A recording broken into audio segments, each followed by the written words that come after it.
Need a repair? We offer a free diagnostic. We pick up and deliver right to your door, no calls, no hassle. We send you an estimate before fixing anything, and only proceed if you approve it. Convenient, transparent, and professional. Link in bio/description.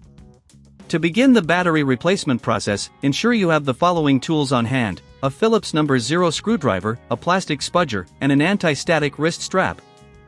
These tools are essential for safely opening your device and preventing any static damage. First, power off your HP Spectre X360 and unplug it from any power source. To avoid any accidental damage, make sure to follow this crucial step. Next, locate the screws on the bottom cover of your laptop. Using the Phillips No. 0 screwdriver, remove the screws carefully. Keep them in a safe place as you will need them later. Once all screws are removed, take your plastic spudger and gently insert it into the seam between the bottom cover and the laptop body. Carefully pry open the bottom cover, taking your time to avoid damaging any clips. If you encounter resistance, double-check for any screws you may have missed. Inside, you'll see the battery connected to the motherboard. It's important to disconnect the battery before proceeding. Locate the battery connector and gently lift it off the motherboard using your spudger. This step is crucial to avoid any electrical shorts. If at any point you feel uncertain, remember we offer professional diagnosis without obligation to assist you. Next, remove the screws that secure the battery in place. Again, use your Phillips No. 0 screwdriver for this task. Make sure to keep track of all screws, as they are critical for securing the new battery. Once the screws are removed, gently lift the battery out of the compartment. Take this opportunity to clean the internal area with a soft cloth or compressed air to ensure optimal performance of your device.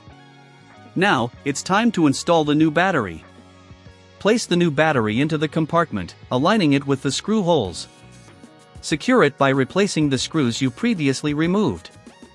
Be careful not to over-tighten them, as this can damage the battery or the laptop. After securing the battery, reconnect the battery connector to the motherboard. Ensure it is firmly attached to avoid any power issues. If you don't have the necessary tools or feel unsure about this process, remember we offer pickup and delivery at your home, making it easy for you. Now, it's time to reassemble your HP Spectre X360. Carefully place the bottom cover back onto the laptop, ensuring all clips are aligned. Replace the screws you initially removed to secure the bottom cover. Remember, no calls, no travel is needed, as we can handle this for you. Finally, power on your laptop and check that it recognizes the new battery. You can do this by going to the battery settings in the control panel. If you need a quote before repair, feel free to reach out to us for assistance. Your HP Spectre X360 is now ready for use with its new battery. Need a repair? We offer a free diagnostic. We pick up and deliver right to your door, no calls, no hassle. We send you an estimate before fixing anything, and only proceed if you approve it. Convenient, transparent, and professional. Link in bio/description.